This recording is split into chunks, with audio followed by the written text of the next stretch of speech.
Sometimes I think you have to get to a certain point when you realize that something is still only a big deal in your life anymore because you are continuing to make it a big deal.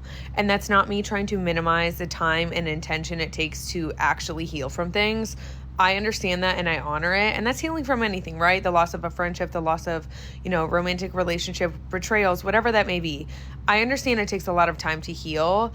And I think that you should take the time to heal. But I also do think that there's an essential stage of healing that probably comes after radical acceptance, when you just have to have a conversation with yourself and make the conscious decision to say, I want to move on from this.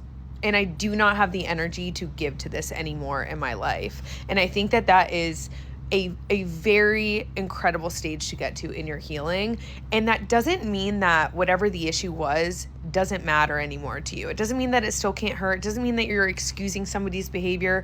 It doesn't even mean that you're completely healed of it. It doesn't mean you're not going to think about the person or whatever happened. It just means that you have given yourself permission to move on.